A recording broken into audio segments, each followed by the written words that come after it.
Viewer discretion is advised. The two men sprinted down a forest trail, desperately trying to find the nearest village.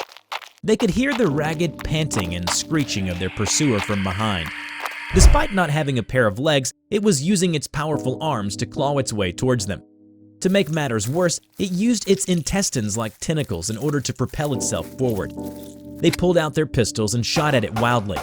But in their haste, they ended up missing most of their shots.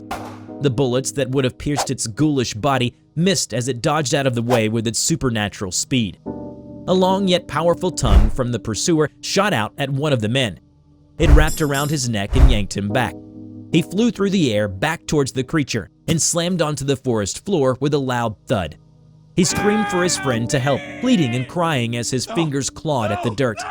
But nothing could be done. The creature dragged him back into the darkness of the forest. Hello everybody, I'm TheRubber. Today, we bring you SCP Foundation Euclid Class Object SCP-5201. SCP-5201, also known as Manananggal, is an endemic and carnivorous subspecies of Homo sapiens that have inhabited the Philippines. They were first discovered by Spaniards who were colonizing the country at the time. These entities possess several unique abilities. For starters, they can segment themselves, separating the upper body from the waist. They can also transform into a form that very closely resembles normal humans to blend in. For mobility and defense, they make use of their additional appendages, such as membranous wings and tentacle-like organs. Additionally, each entity is equipped with a prehensile tongue capable of reaching distances up to 66 feet. 5201 can reproduce by using its lower half to regenerate a new upper half. Furthermore, its upper half can and will feast upon a human female before merging with their lower half to repeat the cycle. If a religious individual uses a mixture of various materials such as stingray tail whips, sharpened bamboo, spices, or Abrahamic holy objects, they can kill 5201 quite easily. That is, if they are not killed first. If said individuals are not religious, they must at the very least acquire comprehensive knowledge of the cultural background of the Philippines. Although 5201 instances possess the ability to transform into humans rather convincingly, they can still be differentiated. For example, they can be detected using retinal scanners, as their retinas appear distorted, for lack of a better term. Finally, instances of 5201 with their upper halves destroyed can have their lower halves become domesticated. In other words, when a new 5201 is born, the Foundation can raise it to become less hostile and more human-like. If unsuccessful, that instance of 5201 is to be terminated. Its lower half will then be covered in salt or garlic to prevent regeneration or reproduction. SCP-5201 was first discovered by Spanish sailors back in 1512 in the Philippines. Interestingly enough, there were other Homo sapiens subspecies that were active in the country during that time. 5201 instances were discovered to be more akin to an invasive species that became dominant over the others.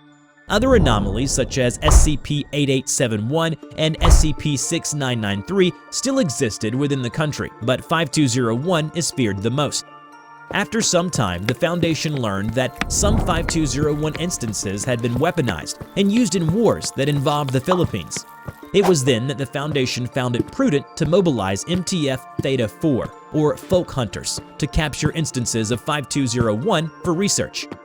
Captured 5201 instances were taken to Site-144. They underwent incredibly violent, abusive, and unethical experiments at the hands of early Foundation researchers and the Supernatural Committee of the Philippines. Many of these experiments were set up to see how 5201 instances handled pain. Some had their bodily fluids forcibly extracted, as well as their internal organs. After feeling terrible for their role in this, the Foundation tried to convince the Filipino government to stop the experiments. They denied these requests, resulting in the Foundation shutting down many of its research facilities in the Philippines. Fast forward several hundred years, the Foundation alongside the GOC and the Supernatural Committee of the Philippines entered a joint operation. This operation, Project Dipsy, was created to exterminate as many instances of 5201 as they could find. While the Foundation abhors killing and violence just for the sake of it, they had no choice in this regard. The reason is due to 5201 being an invasive species. If left to their own devices, they will propagate like wildfire and spread into nearby countries and eventually the entire world. Once the culling ended and the Filipino government felt satisfied with the result, communities and the population was amnestized. From then on, 5201 was relegated to a folk tale by making up fake myths and stories about them. The surviving population of 5201 were taken into custody and domesticated. They are now used in cellular regeneration research in a much more humane way. The following is a recorded log by one of the researchers who crossed paths with an instance of 5201. Hello everyone, my name is Dr. Richards, and I'm here to discuss the barbarity that has taken place in regard to SCP-5201. As you are all aware, 5201 populations were brutally slaughtered and experimented on by the Filipino government and regrettably, our early researchers. What some of you may not be aware of is that a large flesh trafficking ring was recently discovered. They had been abducting young girls in order to create what would essentially be an army of 5201 instances. The GOC had gotten involved before us and terminated every single instance of 5201 they could find. Most often, these instances were still young victims who had not fully transformed. We and the Supernatural Committee of the Philippines managed to rescue some of these victims. Unfortunately, untold numbers of them were terminated despite our best efforts. I know it sounds very hypocritical of me considering my past experience with these anomalies. A friend of mine was snatched away and killed by one of these things. And what did I do? I turned my back on him and looked away. I walked back towards the village, trying my damnedest to ignore the guttural screams of the entity. The sounds of its teeth tearing into the flesh of my friend as he screamed and cursed my name. The villagers who saw me stepped out cautiously at first, with makeshift weapons and guns from my bygone era. I sat down in a daze as the men from the village rushed over to my friend. But I knew it was too late. They ended up killing the thing thanks to their superior numbers. But my friend was nothing more than scraps of flesh by the time he was saved. 20 years have passed since then. I'm still riddled with regret from my decision that night. But at the same time, I can't help but think that if it wasn't him, it would have been me. Despite all of that, I do not wish to impose harm upon them. These are creatures beyond our logic, monsters that are meant to be left alone. But over the years, we've becoming territorial. We captured them and made them into what we want, and eventually we've enslaved them. I come to you today to ask for your intervention. I know that we, the Foundation, have become more humane over the years and less militant like the GOC. But damn it, we're supposed to be a beacon of decency, logic, and sanity in this world plagued with the anomalous. We cannot stand idly by as 5201 and other anomalies are being used and treated in such a manner. I know we're not saviors or heroes, but the behavior exhibited by the higher-ups has me and the other researchers deeply concerned.